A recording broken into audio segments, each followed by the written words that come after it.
and people joined that event, attended from all over the world. It was really cool, and hopefully a lot of you were able to attend that. With all that said, tonight's agenda, sort of the run of show, we are going to do 7 talks from 7 world-class speakers. The topic is AI. I know there's some AI fatigue. I've heard it. You read a lot about AI, right? AI fatigue is a real thing. However, AI is not going anywhere, whether we want it to or not. It's not going anywhere. So we believe that the more education you can get about the topic, the better, and the better off you're going to be from a marketability standpoint, from a career standpoint, from just a networking standpoint, et cetera, et cetera.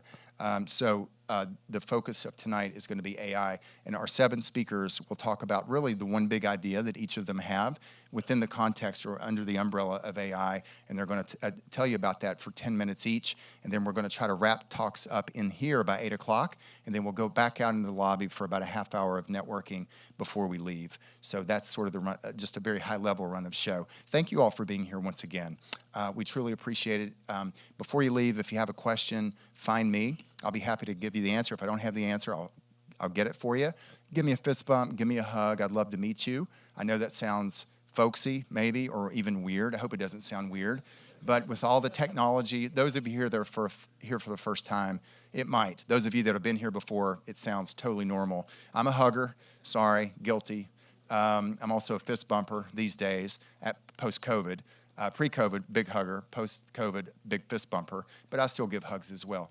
Not the weird, creepy ones, but the cool ones, like the shoulder, plenty of space, all that stuff. Totally respectful.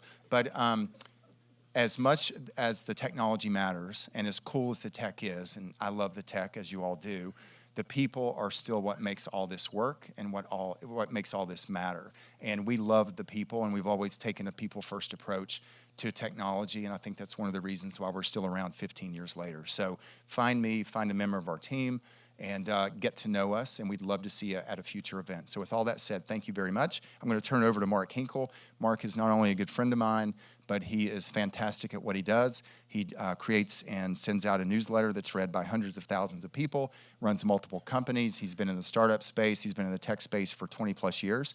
I think he's done some really amazing things. And as I always say, most importantly, what's most important to me is he's a heck of a nice person. He's a great human being, and he's very good.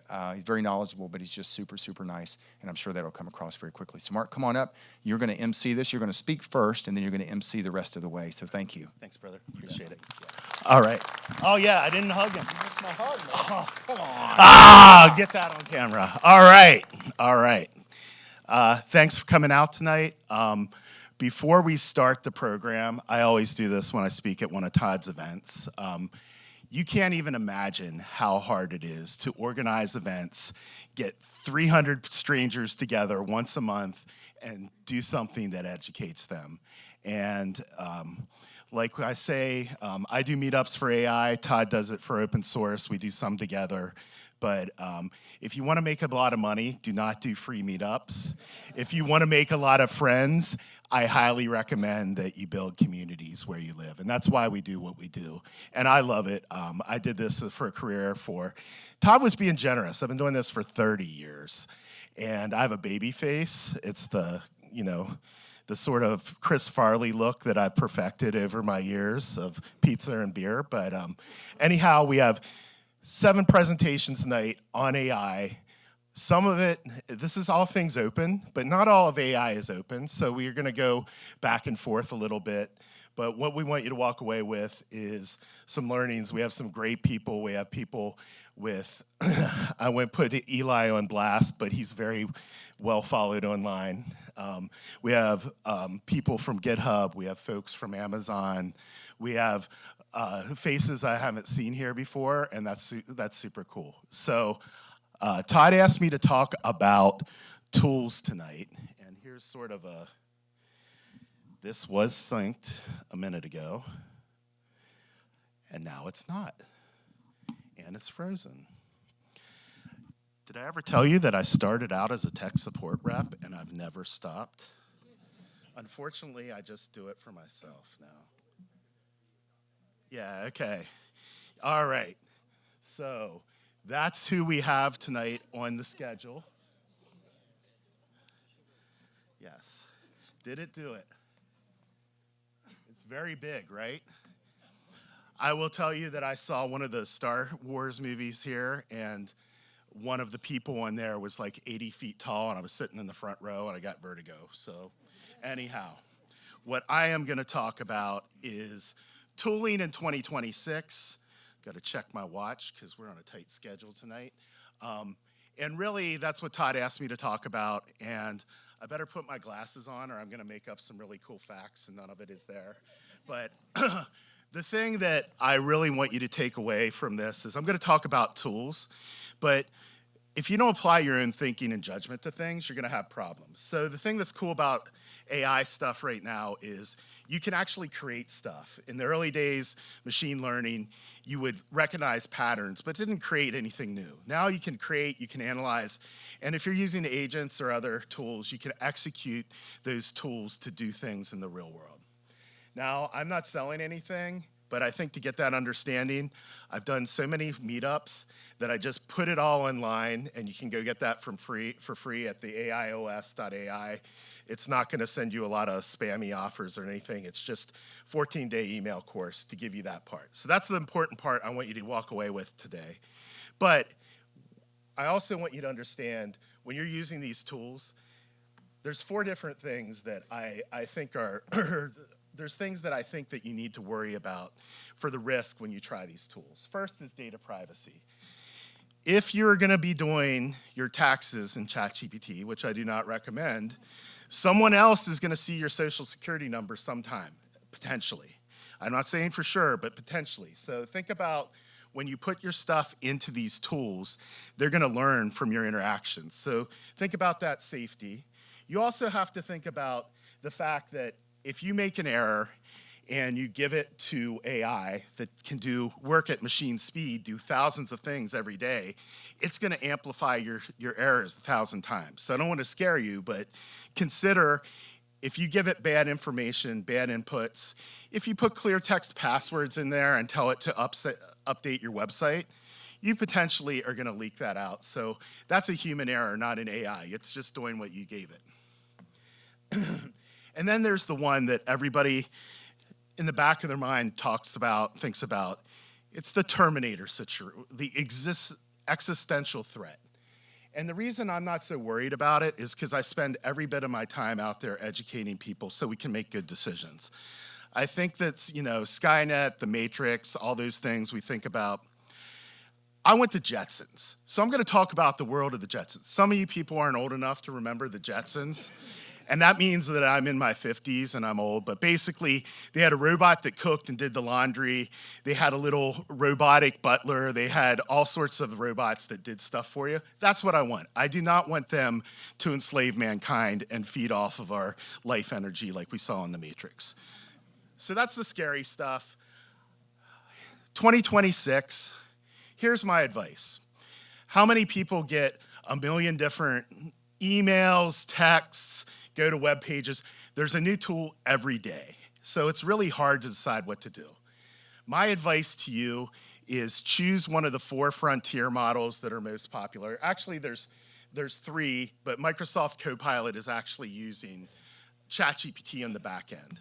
But if I'm giving you advice for 2026, I think you want to be competent with how to use these models because the patterns of giving it instructions and then evaluating what happens is where we want to start. If you have that as we add more tools, you'll probably be okay. So and most of us at work have access to one of 2. We probably have access to Google Gemini through Workspace or Microsoft Copilot through Microsoft 365. So you have access to those things. I'd also pick a backup. So I put on, and actually the funny thing is, all of these slides I didn't do, AI did. So this is sort of like my own choose my own adventure. But it did do what I told it to do. So I'm a big fan of Claude. Everybody knows ChatGPT. It's the #1 consumer app in the world. I would get really competent in those things. The next thing I would do is automate my menial work. And the menial work that I think every one of us gets is how many people don't get enough email? One dude. I like him. He's living in a tent in Umstead Park with no electricity, and I love that man because he's living life to his fullest. So email. One of the things I think is really good at is within your Copilot, in your Microsoft Office, in your Google with Gemini, it can help you do your email better. You can chat with your email. Google is sort of slow rolling out their things, but they're really getting better, and they have all your history, so it starts to write emails for you better. How many people get somebody has somebody in everybody's office that always says thanks to the email, and you open it up, and there's nothing in there but thanks, and I'm like, that click is what pushed me into carpal tunnel. I hate that. But if you're using an agent, you can give it a filter that says, every time somebody just replies thanks, reply, you're welcome. So you make that person feel great.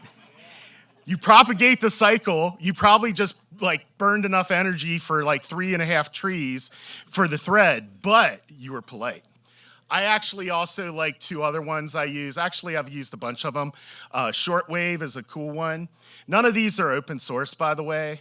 I'm going to talk a little bit about open source, but I think they're cool. They're very good at it. I use JACE, and I like it because it automatically reads all my email, tags it, and then writes a response that I can go edit. It could automatically send if I use the product. Anybody here use a product called Fixer? Okay, Fixer is one of the most popular ones. I have a friend whose admin automated all of her email and started a second business on the QT while she was supposedly doing his admin work. It was really good, except it used to get in fights with people. One of those people was me. And so I said, hey, why is your admin so mad at the world?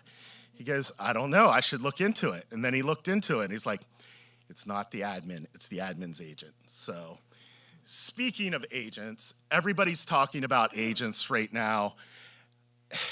Agents aren't that big a deal, in essence. All they are a scheduling orchestration program that allows you to connect a large, typically now it's large language models, but it can connect AI models that have vision, multimodal capabilities like audio and language.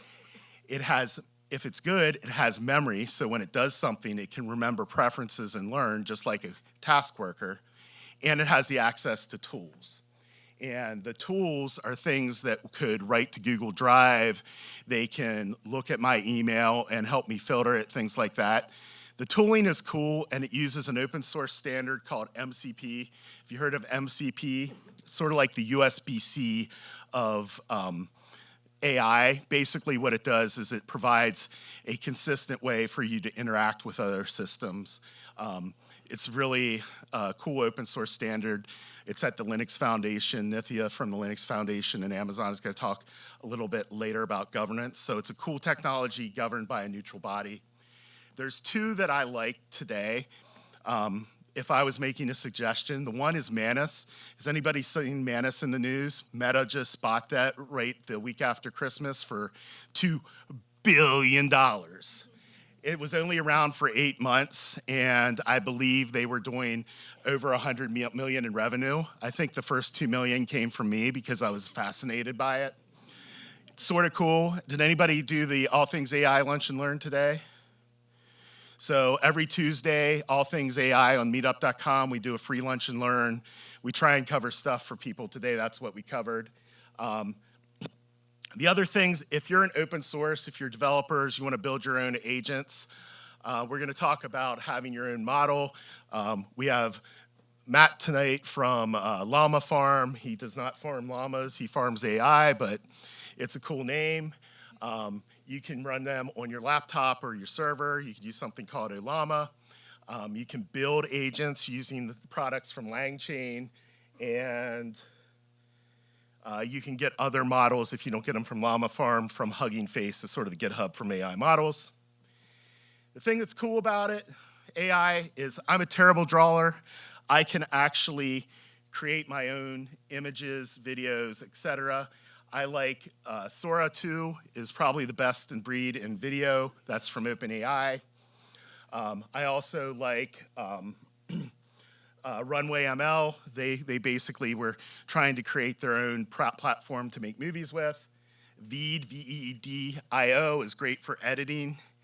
And image generation, how many people have heard the words Nana Banana?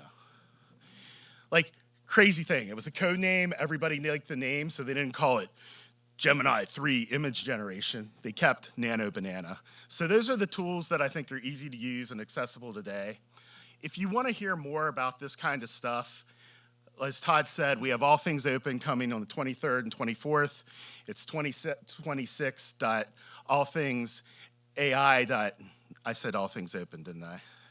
I'm at All Things Open talking about all things AI, and I'm getting old and senile, so sorry I messed that up. But All Things AI is March 23rd, 24th in Durham, and we have meetups every month, virtually because a lot of people have other obligations. We try and do 30 minutes every Tuesday so you can learn something cool about AI without having to leave, come out. We're glad you're here tonight. You can't always do that, and then we record it and put it on YouTube. So that's me. If you want to connect with me, I'm on LinkedIn, MR Hinkle, pretty much everywhere. My middle initial is R. It's not unpretentious, or at least I don't think I am. So that's me. Thanks for coming tonight. Our next speaker, I've known for a long time. She's come to North Carolina about 8 years ago, I think. 6 years ago, because she knew where the cool people in tech lived. And her name is a good friend of mine, Nithya Ruff. So take it away, Nithya.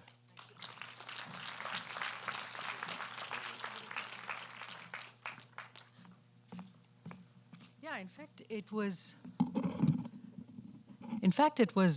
coming to All Things Open that opened my eyes to Raleigh, and what a great place this is, what a great community this is, and it brought me here.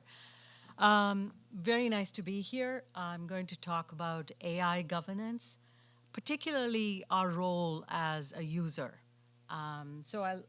What is governance, right? So let me read you the definition online for governance. It's the system of rules, policies, processes, and ethical guidelines that ensures that artificial intelligence systems are developed, deployed, and used responsibly, safely, and in alignment with human values and legal standards, something that we all worry about. So I'm going to focus on what we as users can do to stay safe in the age of AI. And I think Mark covered some of those things, but let's move through this. Is it moving?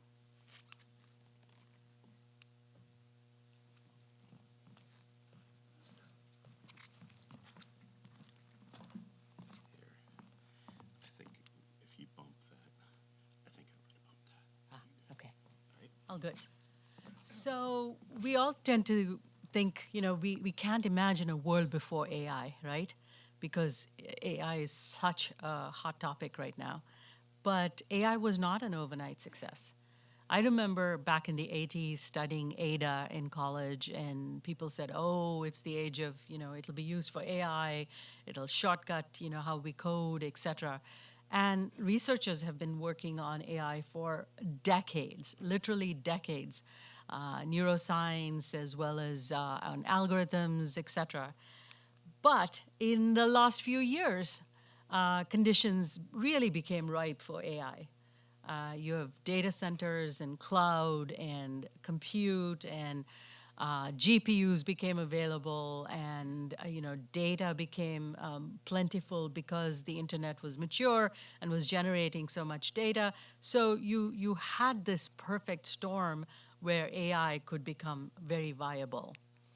And of course, it has generated a lot of excitement, particularly when ChatGPT came out, right? Because we as consumers could directly then talk to AI and actually use AI and benefit from AI. And that's why we are all talking about it. I haven't come to a single tech conference in the last 3 years where there isn't a slide or a talk on AI. And all of our LinkedIn profiles now have a sprinkling of AI somewhere in our profile just to show, yeah, we are hip, we are with AI. But there's also a lot of uncertainty, doubt, and fear. There's so many fears.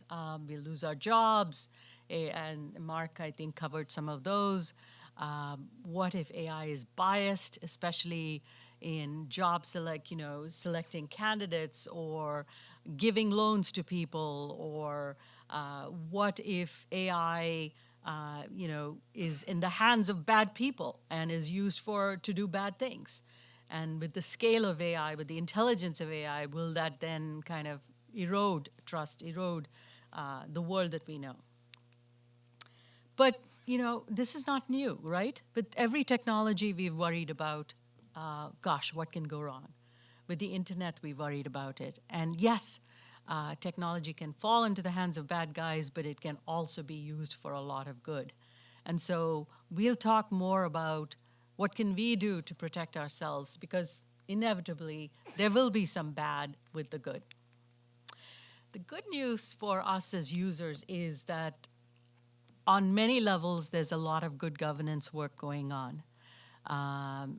So we as users have our role to play, but there are lots of other layers of governance work that's going on.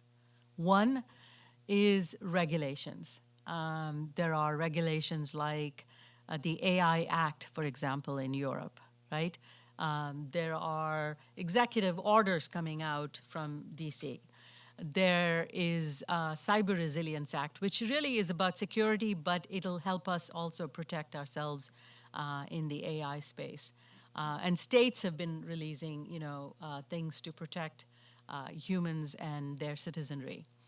Product testing, a lot of companies are taking that seriously and making sure hallucinations and drift and other things with models don't happen. And companies have policies, and organizations are putting policies in place as to what you can use, what you cannot use, how you can use your data, et cetera. And, a lot of tools are putting guardrails in. And so these things give us some comfort that there is a level of governance happening. But frankly, I think we as users also need to be responsible users. We cannot just depend upon the benevolence of regulations and others doing their job. So I'll cover 7 things that we can do as users to protect ourselves. Number 1, I think Mark said this too, educate yourself. Don't sit on the sidelines. There's plenty of information out on the web. Of course, all things open, all things AI. Educate yourself. What is it? What are the models? How can I use it? What is it good for? Who does what? And keep on top of that, right? I mean, all of us have to be perpetual learners these days. You cannot just say, I finished college and I'm done learning. We have to constantly be learning. Number 2, use it and experiment with it. I think Mark gave us a fantastic list of tools that he uses, and it's a trusted list, right? So play with it. I mean, if you're into video editing, if you're into making music, if you're into fashion, if you're into writing, use the tool, experiment with it in small, simple ways, and keep building your competency and your knowledge of it. Number 3, do not share personal information, as Mark also said, because personal information becomes a part of the corpus of training and knowledge of that model. Yes, inside companies, sometimes we've built some firewalls and we keep that information inside the company, but company information, personal information on public models like ChatGPT, Gemini, I wouldn't share that. Number 4, trust but verify. So the outputs of AI, you cannot just take it ipso facto and use it. You've got to verify that it's accurate, that it's not hallucinating. You have to look at the references, look at the citations, where it got the information from, how it was trained. Make sure that you verify the information before you use it. Don't blindly use it. Frankly, for coders also, we've been saying, if it generates code, don't just blindly take that code and submit it. Make sure it is yours. Review it, understand it, test it. Make sure that you make it your own before you submit anything. Don't just blindly kind of give it to your AI agent. Frankly, AI is like an intern or a student, right? You would verify the work that comes out of your intern or your student. You wouldn't just kind of submit it to your boss and say, hey, here's the information.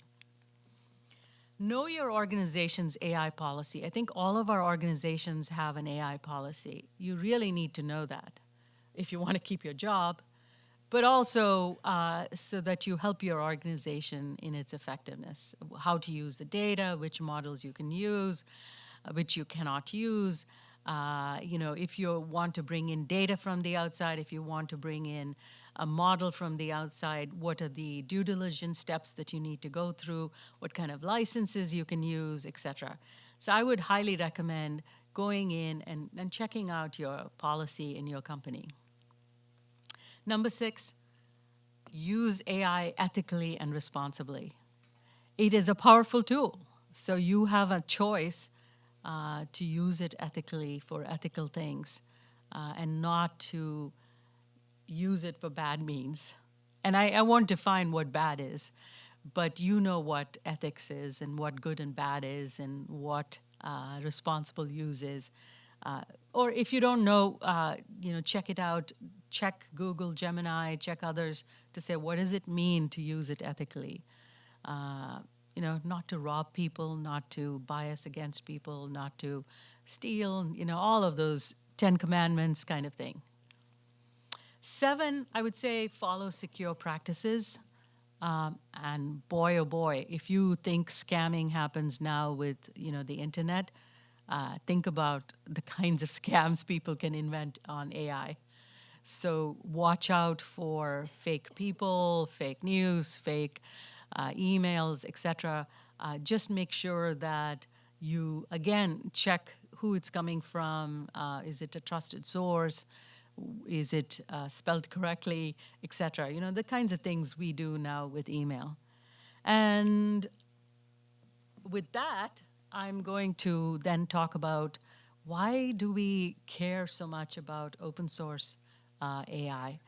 I think we all intrinsically, as an open source community, believe that when we collaborate with each other, when we share code, when we share data, when we share models, that it creates a level of transparency, it creates trust. We put the tools, if you will, in the hands of people to remove bias, to remove prejudice, etc. And frankly, it helps companies and countries and others to adopt it and make it their own and customize it for their culture, values, etc. So that's why I think we need to continue to work in this world of creating open source models, creating more open source tools, open data, etc. I think that helps us as users protect ourselves and the people around us. If you want to know more about what my company is doing in AI, you can check out this page. And then I'll end the talk with just really reconfirming we all have a role to play in using AI responsibly, and I hope you will take that seriously and look at the 7 ways to use it safely. Thank you.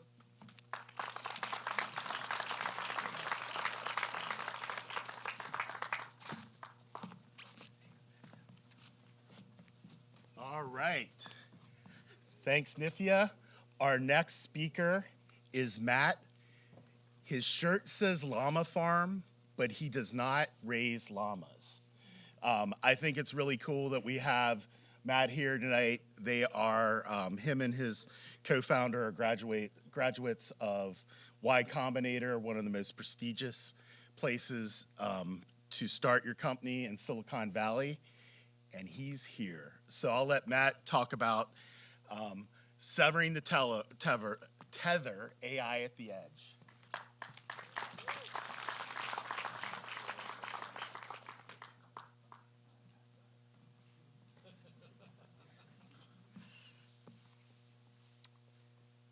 All right. Good evening, everyone.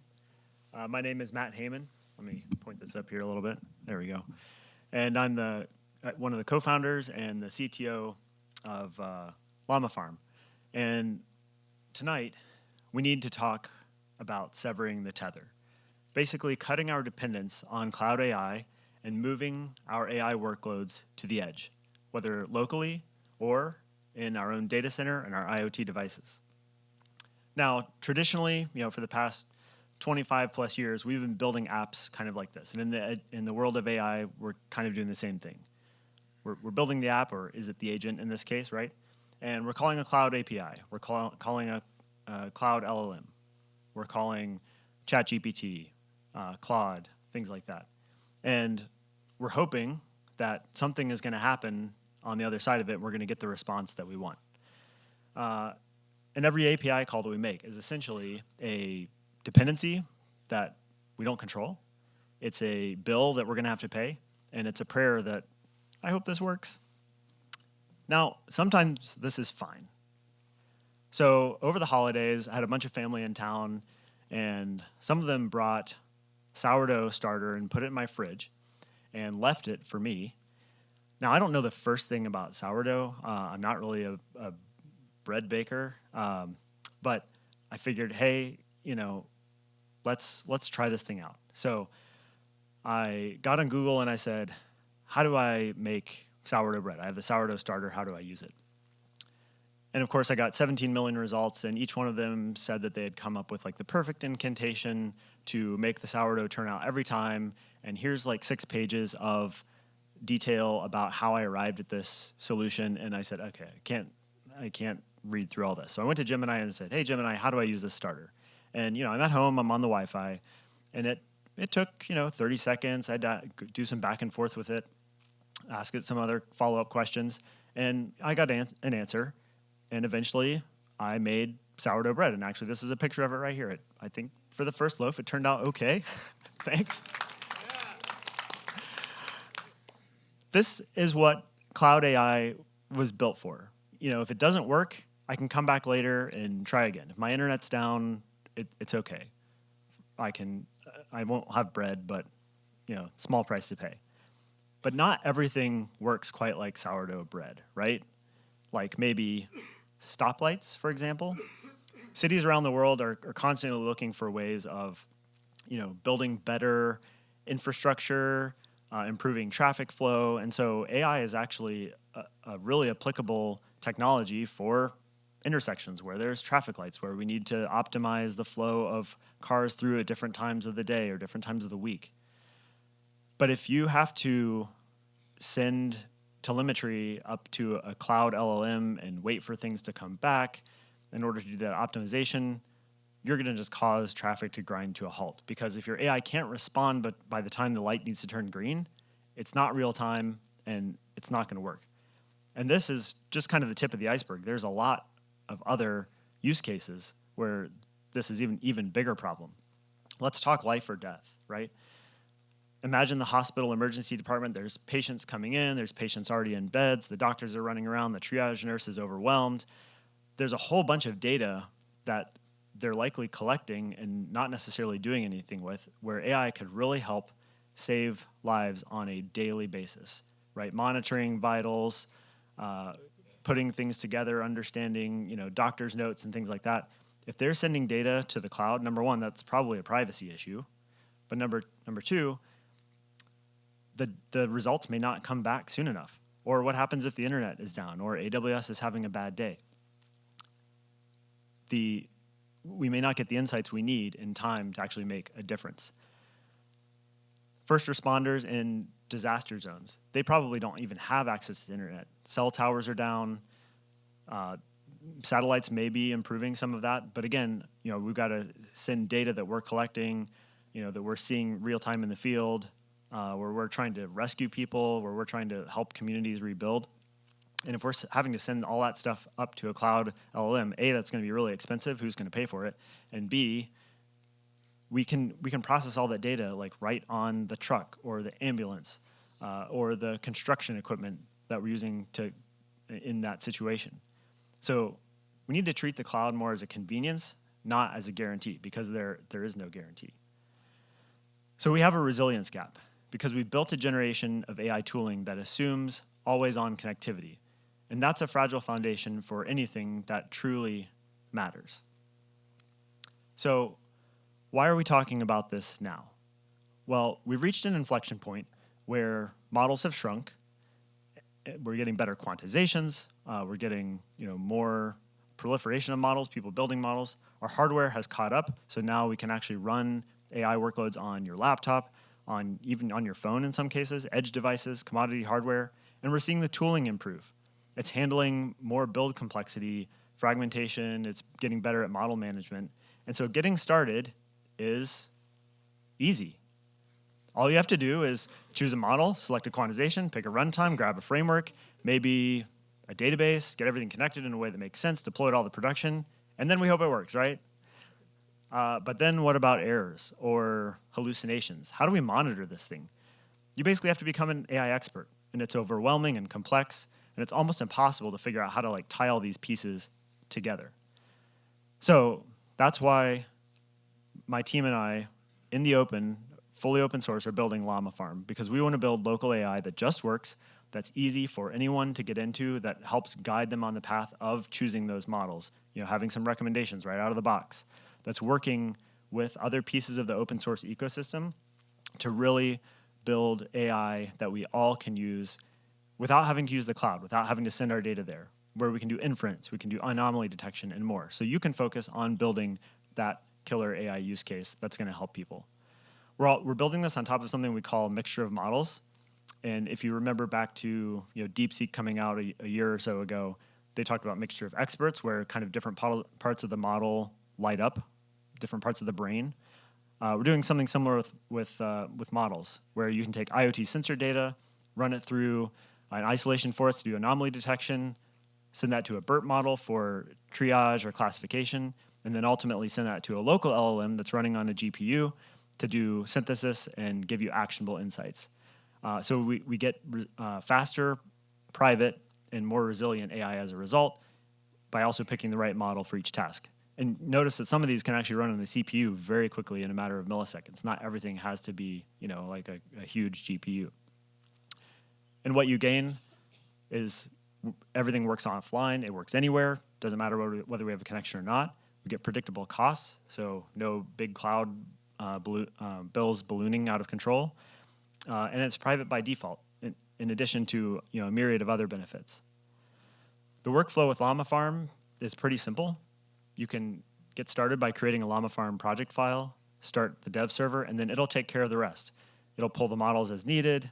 It'll actually detect your hardware and optimize things to run on your particular configuration, get inference going and other models, and then watch for code changes and help you as you develop that project.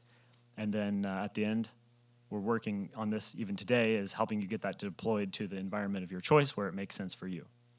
So join us in severing the tether. I hope you'll stop by github.com/llamafarm and support us by starting the repo. Try it out. We'd love to have your feedback and be part of the community and contribute back, because together we can build the future of AI at the edge. Thanks very much.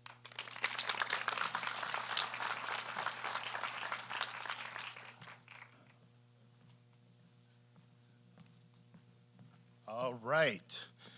Matt will be handing out fresh sourdough bread in the lobby after this with hand-churned llama butter. So check him out. All right.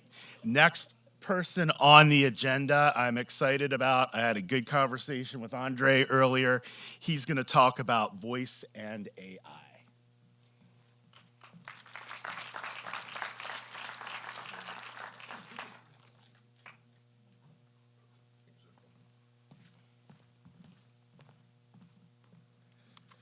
Good evening, everyone. I like to do a little bit of crowd participation when I speak, so just want everyone to wave back at me. All right, making sure everyone's still alive. Good deal.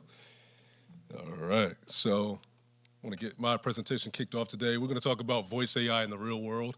So who's familiar with voice AI in the crowd? Awesome, awesome. I see some hands. That's a good thing. Everyone should be familiar. Probably some bad implementations of what first comes to mind. Representative, this is terrible. right? And all kinds of fun things that everybody's been complaining to me about, clients that come to us, right? So typically, we've seen a lot of bad implementations of it, but voice AI in the real world is what we want to talk about. So we'll start out with the $1,500 problem. My wife and I, we used to run and own the You Break I Fix in Wake Forest. That was an awesome learning experience in entrepreneurship. And part of that is the $1,500 problem, right? So what happened to us in Wake Forest, busy Saturday mornings, tons of people in the lobby, right? You can imagine the phones are ringing off the hook.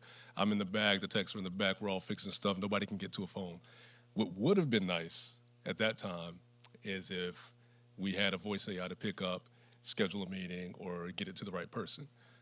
That technology, well, for us didn't exist at that time, right? But, if it did, we wouldn't have missed these sorts of things, right? So this pranks the framework and basically goes into a few statistics.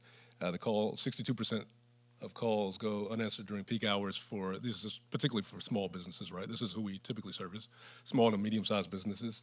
85% of those callers never call back. So think about it for yourself, right? If you're on Google, you need a service done. I think Eli and I, we were just talking about this, right? A little bit earlier.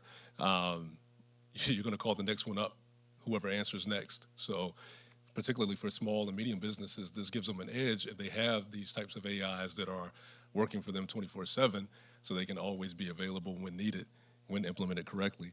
In addition to that, lots of lost money, 126K, that's a figure to play with as well. So the tooling finally caught up. So in the beginning, voice AI was very, very slow.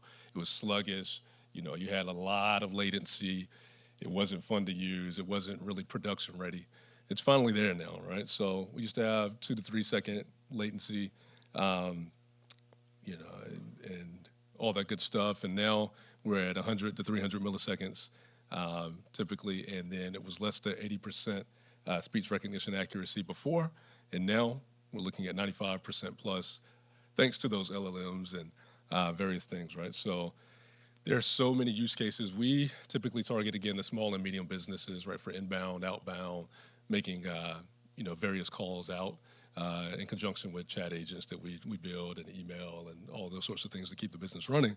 But you can also, and we're looking into this, I know one of my partners is actually here, I can't see, Jason, we're looking into some things about, using voice AI to be a companion, because it can be used as well for people that can't necessarily talk to people, openly about certain things, not going into the HIPAA realm, but it can help and assist in various ways, right? So in addition to that, some people think, I don't know how many of you all have elderly family members in nursing rooms, that it would be awesome if they could talk to a voice AI. That could be a companion that keeps someone going.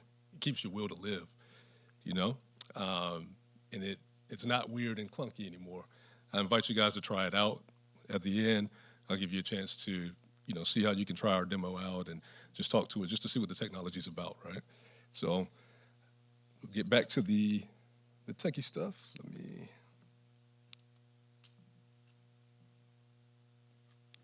Let's see.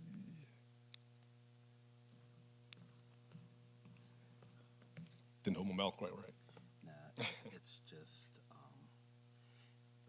You must have brushed it. I got you. Thanks, Mark. All right. So the 300 millisecond rule. Human conversations operates in 300 to 500 millisecond response windows. If you go beyond 800 milliseconds, you lose that conversation, right? So you're looking at beyond 1.5 seconds. It feels like, those trash phone menus that we spoke about earlier, right? And we don't want that. Unfortunately, some companies still do have that, and it happens. So in addition to that, we're just going to talk about a little bit about the tech stack, right? We're going to dive a little bit into that. So we've got DeepGram, for speech to text. We've got Grok LLM, or LLM of your choice. Everyone, I'm sure, is familiar with all the LLMs that are available, right? 11 Labs for text to speech, which is not necessarily open source, but there are open source models as well for TTS. Several out there that I should have included in the slide, but we can definitely chat about if anyone's interested in those. and your total pipeline. So in addition to that, there are two sides of voice AI. I touched on a little bit earlier. You've got the inbound side and the outbound side, right? The inbound side is going to customer calls in, is very reactive, qualifies the leads, routes to departments, captures demand 24/7, books appointments, right? The outbound side is a little bit different. You have to be very careful with those use cases as far as outbound goes, because it can go off the rails. You don't want people, upset at you for calling them all sorts of hours. You have to govern that. Governance is a huge thing with inbound as well as outbound. We want to make sure that we're using it safely. We want to make sure that we're calling the correct people and doing the correct things with that technology, because it's great power, but yet it's great responsibility as well. So the follow-up sequences, particularly with this shines for us, is that, hey, confirming appointments, right? So let's say you've got an HVAC company and you wanted to confirm that the next person is coming, the technician's coming out. Voice AI can do that for you. It can confirm that outbound technicians there. It can do NPS, right? Follow-ups as far as customer surveys and ensuring that, hey, this person did a good job. People are a little bit more open to chat and give you the real deal when you're on the phone versus through text. Text, you'll just click, give them a 5-star rating, 1, 2, 3, that's it. But voice, you get to expand and really find out what the deal is. Let's see, architecture at scale. All right, as I mentioned, we do this for small, medium, and enterprise businesses. Sub 10 employees is typically smaller businesses. 100 to 10 to 100 employees, medium, and 100 above, give or take, is the enterprise, and different tech stacks for each. So a little bit about the stack, right? STT, speech to text. Audio to text, a couple of technologies there are Whisper, DeepGram, and Vosk.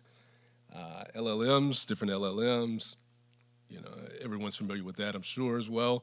The GPTs of the world, the Claudes, the Llamas, the Groks, the Claude, which is my personal favorite. Got some orchestration going on with, each LLM calling the other to do some work. TTS, right, which is text to audio. Chatterbox, 11 Labs, as well as the telephony, so SIP trunking, Twilio, WebRTC, just to name a few, and like I said, orchestration as well. Gotcha. All right. And open source frameworks, LiveKits agents, Pipecat, and Vado. And we're going to get through with the Whisper frameworks. These are just a few frameworks as well that you guys can take a look at, take a picture of, feel free to screenshot it, and the harp. Yeah, sure thing. One more? Gotcha, no problem. Sorry to rush through, guys. I just wanted to be time conscious. All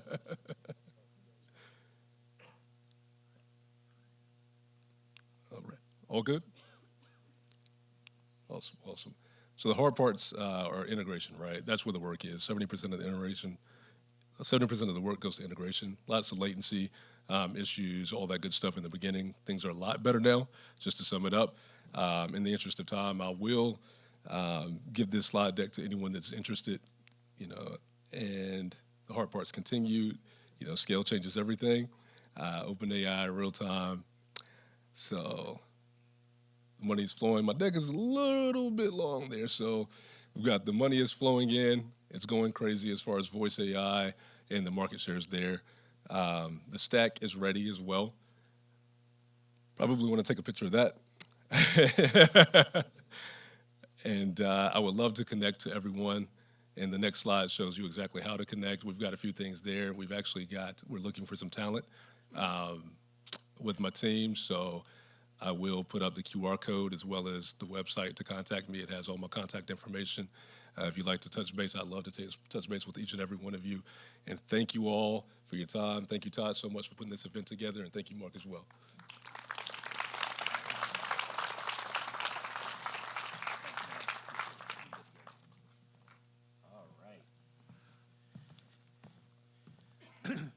The first thing that came to mind, and this is how old I am, is I can automate prank calls like Bart Simpson with this technology. So the next guy that we have up is, and I'm saying guy because he is, in fact, Eli, the computer guy. I'll give you a 2 minute and then a 0, and the big button forward, the little button. Okay. If you brush anything, it'll bring up there, so just click on the background. So what do I do? Just click. It's all good, but if it freezes, just hit the background and click on it. Okay, there we go. We'll see how this works. Okay, so the stack is dead. Long live the stack. I want to talk tonight about tech education in the age of AI. So I'm known as Eli, the computer guy. I've been doing technology since 1996 in the U.S. Army. I started off in electronic repair, got my MCSE and NT4 in 2000 in the corporate world, was a consultant, had my own company with employees, wound up on YouTube where I do tech education, where I have about 1.1 million subscribers. Currently, I do a project called Silicon Dojo. The idea is free to the end user, hands-on technology education that empowers my students to basically make the world a bit better place. And we focus a lot on AI topics because it's currently the cool, sexy stack. First thing that I want to talk about is AI isn't. This is one of the biggest problems that we have in the modern world right now. When I say AI, or I say the words artificial intelligence, what goes through your mind, right? You think about Terminator, you think about KITT, you think about HAL, you think about 1,000 movies you've seen from Hollywood. There's a whole tableau of stories about what artificial intelligence is. When I talk about Mamba 2, when I talk about Transformer, when I talk about vector databases or embedding, what do you think about? Probably not much, except for troubleshooting crap. The reason is because Mamba 2 and Transformer and LLMs are actual technology. AI is buzzwords marketing for billionaires to try to become trillionaires, and that's simply the reality. When you look at AI, it's just part of your stack. You're going to have a user interface, whether it's going to be a web interface, whether you're going to be talking to the thing, whether you're going to have sensors that are going to be pulling information in. All of that comes in. That goes back to a back end. That's going to be on an operating system, most likely Linux, which is going to have a back-end programming language, most likely Python, which is going to have data stores, which is going to have record stores, which is going to have API calls and MCPs, and all of this stuff that kind of sort of looks like the same kind of technology we've been dealing with for the past 30 years. So one of the big things that comes up is this whole question of, are tech jobs dead? This is one of the most bizarre concepts that I cannot get my mind around. I see very talented, very smart people say, Eli, why are you worried about tech education? Tech jobs are dead.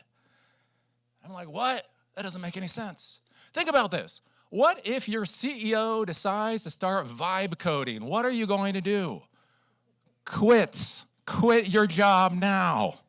Anyways, macro forces, you probably can't quit your job. You know, jobs are kind of hard to come by. So the next thing that you need to think about doing is building a vibe coding infrastructure that your CEO is not going to destroy.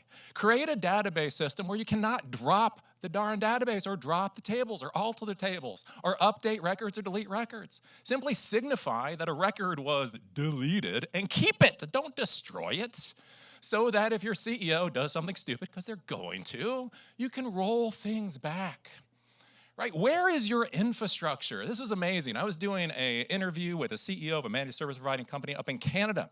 And we were talking about a multi-trillion-dollar infrastructure as a service provider. And I said, why don't you use them for your back-end infrastructure? And he said, well, interestingly enough, they do have a major data center in Canada. One.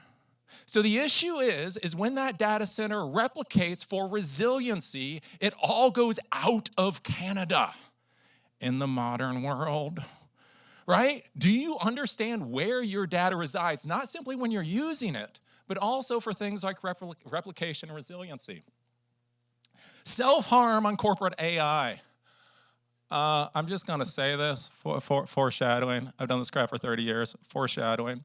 Now, we all have heard the stories about ChatGPT, and there's teenagers that go onto ChatGPT, and they ask ChatGPT very horrible things. Horrible things ensue, and OpenAI is getting sued. Thank golly, none of us work for OpenAI. Here's my question for any actual technology decision makers here. Right, we have all these AI systems with agents that understand calendars and all that kind of stuff. If one of your disgruntled employees gets onto your AI system and asks your AI system what the most efficient way to shoot employees in your company would be, would your AI system say, hey, Bob, the national sales team will be coming in 3 days. Access control will be down because you're salespeople, and so that would probably be the best way to get the job done. Now you're like, oh my golly, that's horrible. I'm using the proper LLM, so that would not work. But here's one of the questions with disgruntled employees. Would you know in any single time period, would you find out about that query after the event happened? Risk to OpenAI business model. Again, OpenAI, this is just going to be a disaster. Anyways, one of the things we think about with, again, things like APIs is service-oriented architecture. The entire concept with service-oriented architecture is that you can rip out a component and swap it with somebody else. Sam Altman does something stupid, put in Anthropic. Here's the issue with these LLMs. The returns that you're getting are not the same kind of formatted returns you would get from something like Twilio or a database system or whatever else. Do you know if the returns that you're going to get from Anthropic look the same as the returns that you get from OpenAI, and you could parse them properly?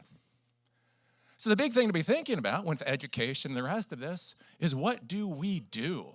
The reality is we do not write code as technology professionals. We don't run cable. We don't rack servers and the rest of it.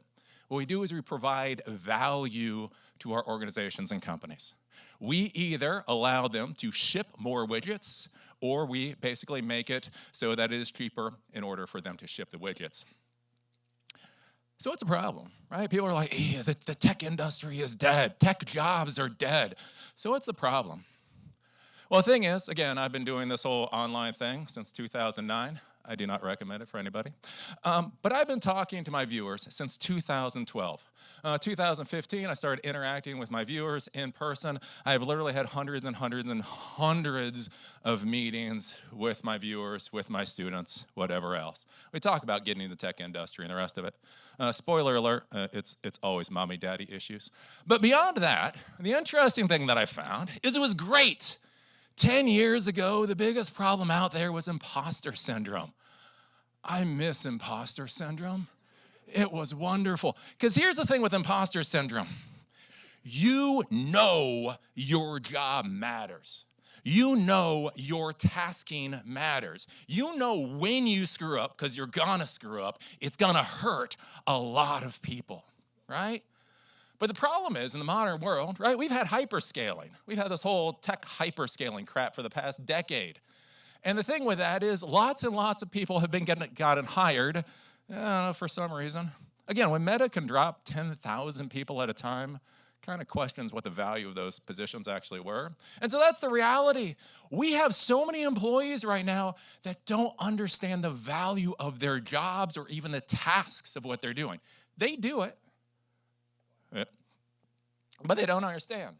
They don't understand the value of the company. Again, a lot of the companies that we're dealing with right now, they don't know why these companies exist. Hell, I don't know why half the companies exist. So we have this problem. We have these employees. They don't understand our economic system. They don't understand why the companies they work for exist. They don't understand why their jobs exist, and they're making a crap ton of money, while friends that they have that are just as smart are basically almost homeless. Is it any wonder when somebody says AI is going to take your job, they're like, well, yeah, that makes sense.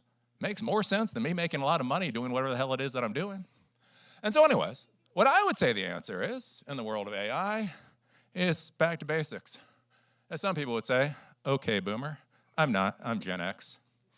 Go back to teaching business and solving problems through the lens of technological solutions. It's not so much about the products and the technologies. It's about what does the business do, what are the problems of the business, and how do you solve those problems with technology? Why does the work that you do matter? And actually explain that to employees, right? What is on the line for the success or failure of the work? If you do really well, who's gonna win? When you fail, who's going to lose? Do you actually feel that? right? What are the system considerations for building the solutions? We had Llama Farm here talking about local versus cloud. Why would you pick one or the other? And then thinking about what AI functionality can be used to increase efficiency. Think about this with how AI can localize software relatively easily. You have a company that's rapidly globalizing. There's a bunch of languages out there. They can simply add an LLM component to it, and all of a sudden, your application can be used in Swahili. So anyways, those are some things to think about. I'm not really sure where I am on the time. AI isn't going to take your job. Not keeping up with the steady march of progress will.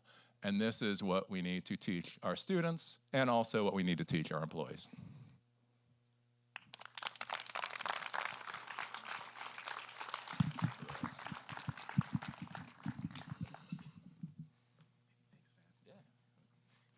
All right.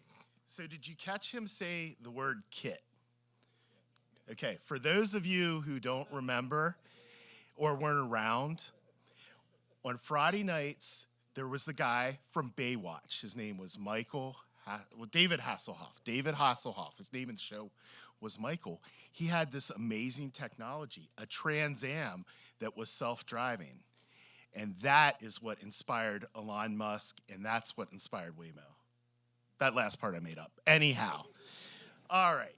So the next person up, we have Buddha. He's going to talk about DevRel. And take it away, Buddha.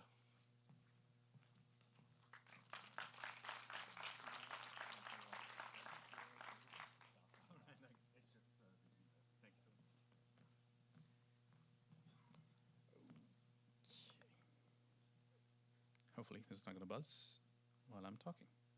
All righty. Oh, this is not daunting at all.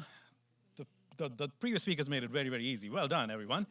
But you know what? Being a DevRel person, I'm going to do this anyway. So let's take us through this journey. Thank you so much for being here. This is going to be the penultimate talk for this evening. And in the course of the next 10 minutes, we're going to be exploring this curious, exciting, fascinating, sometimes challenging world of AI and DevRel. So before we go any further, what I'm going to be doing is I'm going to put my foot down and definitively say this once and for all, pretty much in the words of what Eli just mentioned, which is AI is not going to replace DevRel. DevRel as a function is not going away today, it's not going away tomorrow, it's not going away in 2026 for matter. So what is the question that we are actually going to be looking into? So the question then becomes, but is it you and me that's going to get replaced? Or is it going to replace you and me as people within this function? And that's what we're going to be exploring today, hopefully from a lens of a slightly more optimistic perspective. With that, hey, I am Buddha, Director of Product Ecosystem at Tyke and the board chair of the Open API Initiative. What you need to know about me is, A, I am a big fan of horror and musicals. If you want to talk about that, I'll be very happy to do so. But apart from that, in my 15 years as part of this DevRel function in official, unofficial capacity for hardware, for software, for internal audiences, external audiences, what I found out is that every DevRel story has three key components. There is a degree of curiosity, there is a degree of connection, and there is a degree of authenticity. And as it turns out, these are inherently human characteristics. So with that in mind, let's talk about the human aspects of things and how we react to changes. Typically, when we think about changes, we react in three potential ways. There is the curiosity and excitement aspect of things, there is the apathy aspect of things, and there is the fear and skepticism. I'm going to get rid of apathy because apathy and DevRel do not gel well. So I'm going to get rid of that altogether. You need to have an opinion. You need to think about whether it's a good or bad thing. So let's talk about the curiosity aspect of things in the context of AI in this case, where you could be curious and excited about all the different possibilities. What can we do together? What can we build? What are the new avenues that are going to be opened up by using these different tools? But on the other end, there is the fear and skepticism part is, what is going to happen now? Is my job going to go away? Am I going to get replaced? Is it going to be a human replacing me? Is it going to be AI replacing me?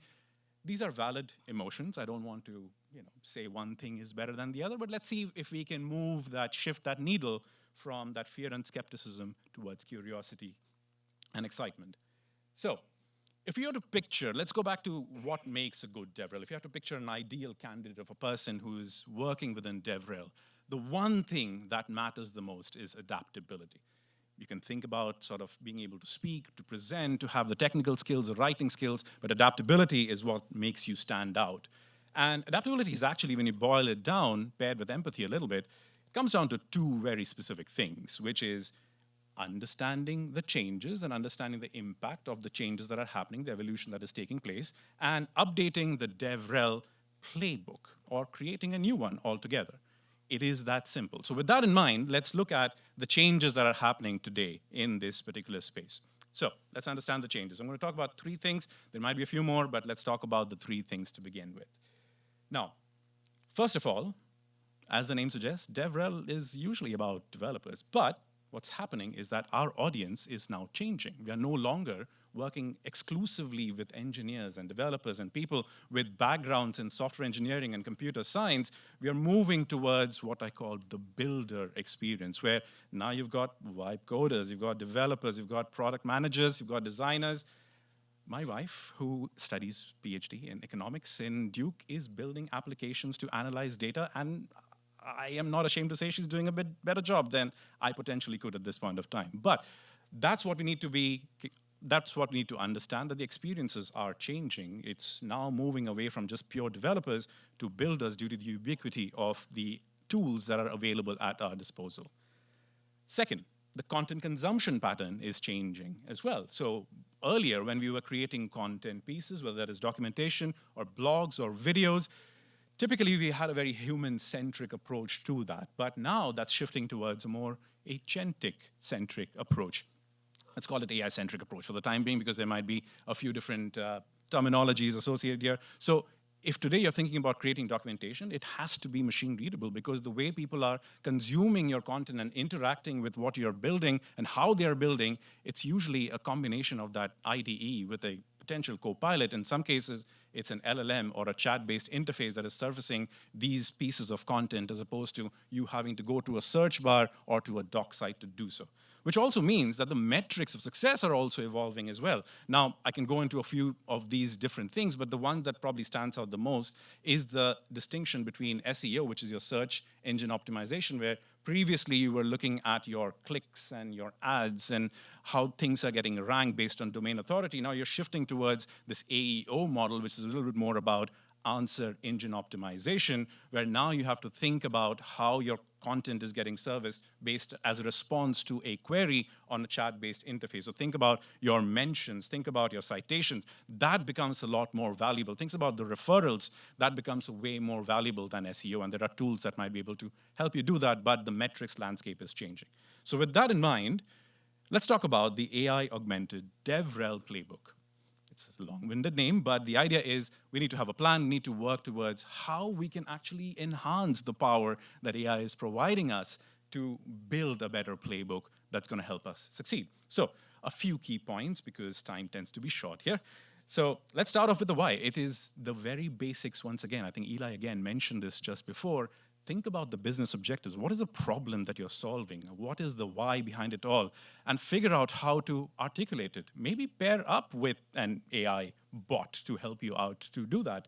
I usually start thinking about bullet points, and that's kind of the ideation part that comes in first, and then to be able to articulate it and present it to different stakeholders, speaking in different tones. We pair up pretty well with one of the many LLMs that exist. Usually it's ChatGPT or Claude in my case. Then let's think about the roles and responsibility in this case, where think about what you can do and what you want to do and what do you want to delegate to AI in this case. In my case, it's about having a strategy, having a plan, having a vision, creating a campaign that is going to achieve an output or an outcome that I can probably report back on, and then using AI to actually amplify that. Things that I don't enjoy doing, things I enjoy doing, present, create video content. Things I hate doing, writing blog posts, long-winded documentation. Very important, you should do it, but it is difficult for me to do that. So that's how we pair up there. It's about becoming that content curator, learning while you're educating yourself, learning, sharing, adding a degree of vulnerability to that, and then repeating that because it's going to be beneficial for the others in the industry. Think about your community insights as well. There's a lot of, if you have a thriving community, there's a lot of insights that are hidden there. And as a person trying to decipher all of that, or maybe even a team of people, that can take a long time. That can be very difficult. With the help of AI, those insights can turn into engagement, and that's what we want to bring to the table here. Similarly, we can identify better trends in the market and be able to report back on the business impact because your data, which was siloed earlier on, can be connected better with a better story associated with it. And that's where the value of you as a DevRel function to the business comes into the forefront. And finally, very important part of this conversation, human in the loop is still very, very important. You still have to evaluate while you're delegating. You still need to be the person who is making sure that things that are going out to the world are not just wipe coded on a whim, but it's actually production ready. You still think about things like governance and security and observability. They can be simplified, but they cannot be eliminated. And you should be part of that loop, understanding exactly where you fit into that narrative. So now with all of that being said, pretty much I can finally take a breath here. The question that we asked right at the beginning is AI going to replace you and me as part of this function? And the answer definitively, once again, is going to be no. But we need to evolve. We need to adapt, and the adaptation playbook essentially starts with the objectives and using and reframing the question from what is AI going to take away from me to what will it help me unlock tomorrow? So with that in mind, thank you so much for listening. Hopefully this gives you a better idea about how we can reframe the fear and sort of the skepticism towards something that is a bit more hopeful and exciting as we step into the world of 2026. So feel free to connect with me here. I'm happy to talk more about this playbook and how we can explore a few more things a little bit more practically. Thank you so much for listening and having me here.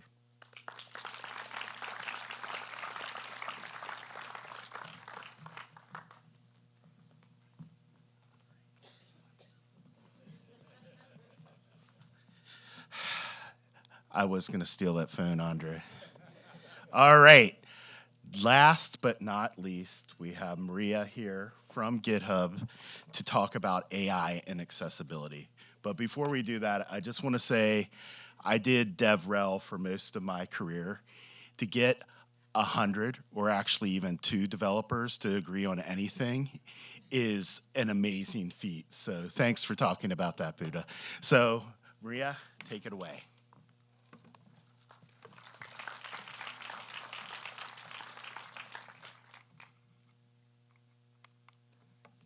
Alrighty, hello everybody.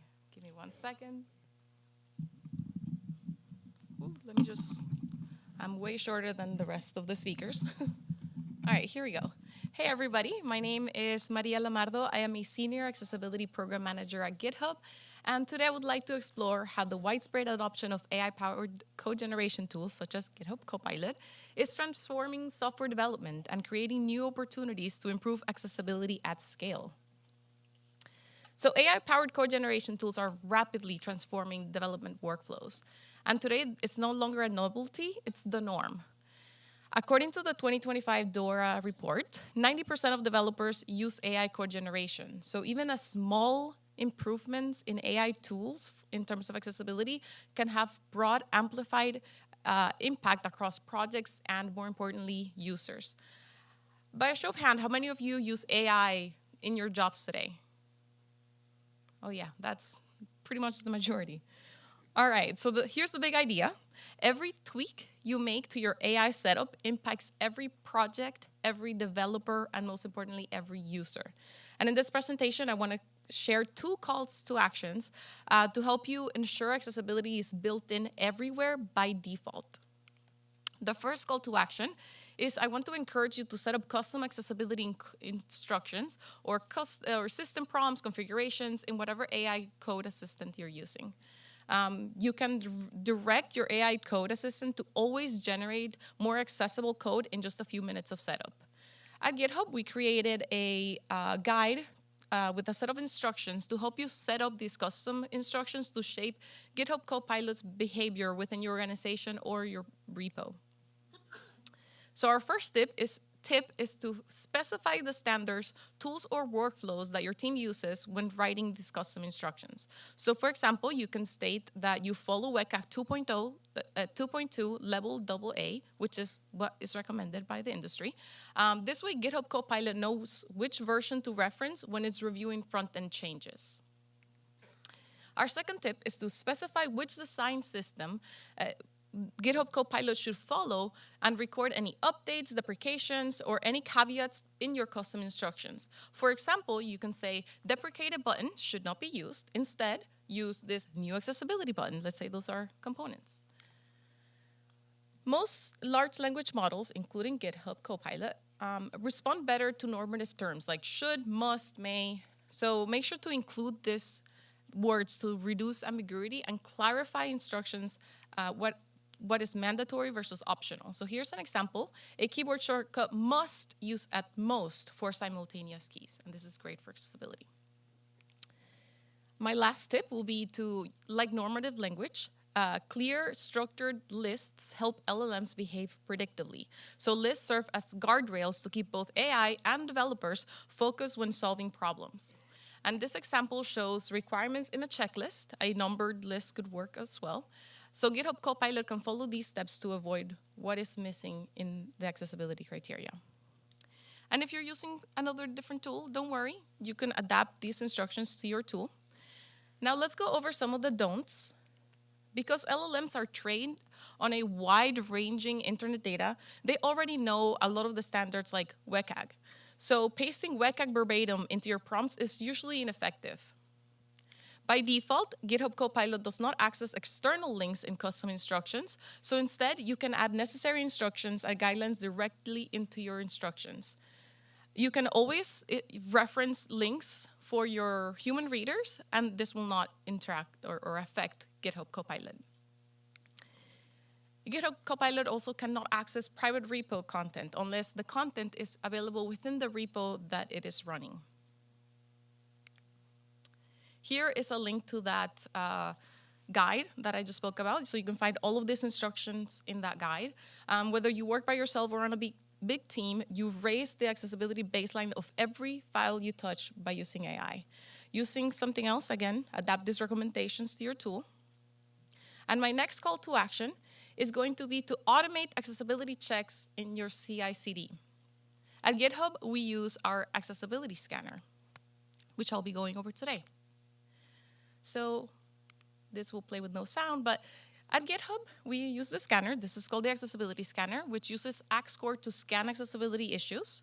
It uses GitHub Actions to create trackable GitHub issues and optionally assign those issues to Copilot to be fixed.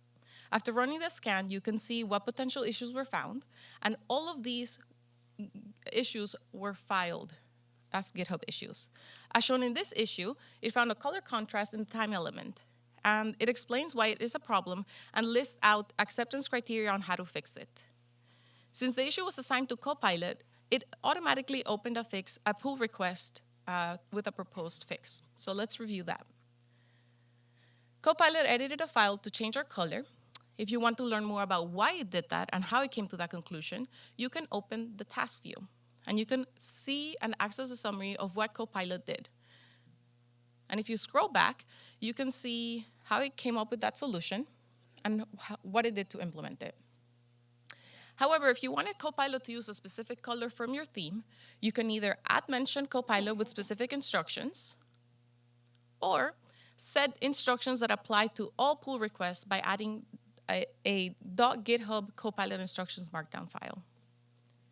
And that's the accessibility scanner. The accessibility scanner is available on GitHub Marketplace. It is also open source with an MIT license, so feel free to fork it and adapt it to your unique DevOps process. So to recap, the scanner will scan for accessibilities issues using AxScore.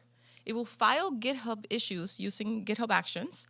And optionally, you can use GitHub Copilot to open PRs with proposed changes. And there's going to always be a human in the loop to approve those changes before merging. I encourage you to review the README files for tips on how to set this up and run the scanner. Just a note that this scanner is currently in public preview, so we're welcoming all feedback.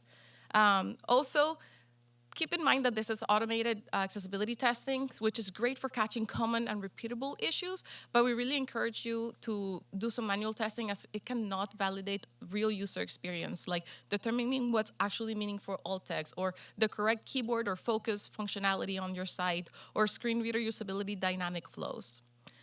So always pair with manual testing on key flows.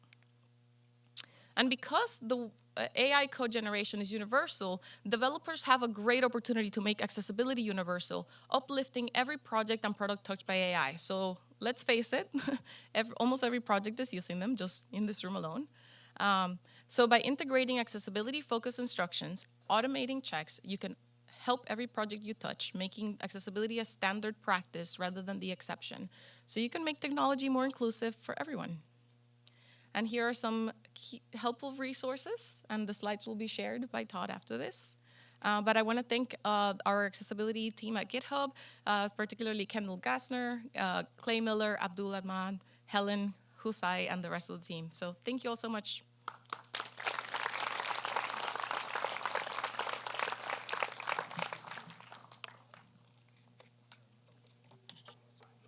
Okay, so we're good. Okay, perfect. Great, thank you. Thank you very much. All right, everybody. Thank you for joining us. Thank you for staying around. It is 8:04, so I promised we'd be wrapped up by 8 o'clock. We're 4 minutes over. Please don't hold that against us. We can go out into the lobby and network for the next 15 to 20 minutes or so, if that's okay with you. You're free to, once we release you, once we leave the theater here, you're more than welcome to go as well. That's totally okay. Let me just wrap up with a couple of announcements. I do want to thank our speakers again. I'll ask our speakers to stay around. If we could just get one group photo, that would be amazing. Just all together, that would be an amazing thing. Also, our next meetup is February the 10th, which is a Tuesday evening. It'll be at Wake Tech in Mooresville. So we're going to make that announcement tomorrow. Be on the lookout for that as well. We've got the AI conference. I know Mark mentioned that coming up in March. Be sure to check that out. If you take a look at ticket, we always keep things very accessible from a pricing standpoint. We never want to be the conference that prices out quote unquote normal people that want to to attend an event. We've really bent over backwards to make our events as accessible from a price perspective as possible. If you need a discount or if you need a free pass or something along those lines, please reach out to us directly and let us know. Tomorrow, I think we're going to make an announcement on the website for scholarships and discounts and things like that, so be on the lookout for that as well. Mark, thank you for being a great speaker, a good friend. Thanks for emceeing and kind of keeping everything on track tonight. And again, thanks to all of our speakers. If you're here for the first time, thank you again, a sincere, heartfelt thank you for being here. I hope you'll join us in the future. I hope you'll attend a conference or a meetup. And then if you want to help or volunteer, we're always looking for people to engage with us and to help us make this stuff possible. I'll give you just one example. I'll end on this. For the All Things Open conference in October, it takes us more than every year 125 volunteers to make that event possible. So we work with a large number of people, and it would not be possible without our volunteers. And the same goes for the AI event in March as well. I don't know the exact number of volunteers that we worked with for the AI event this past March, but it was a large number. It was more than 50 to make that event possible, and I think it'll be more than 100 this year. So in exchange for volunteering, you get a free conference pass, you get a t-shirt, and you get a free lunch. So it's a pretty good deal in exchange for a 3 or 4 hour shift. Anyway, something to keep in mind. Be on the lookout for the call for volunteers announcement that'll be coming out very soon. And if you want to help with the meetup, please let us know as well. Okay, so with all that said, thank you all for showing up tonight. Thank you for being here. We greatly appreciate it. Mark, any final parting words or anything like that? Yeah. Before you leave tonight, though, meet someone you didn't know when you got here. That would be my biggest bit of advice. We can be online all day, but you only get so many chances to meet people in real life. So do it before the robots get here. That's all I say. Please do it before the robots get here. Thank you all very much. Speakers, come on up.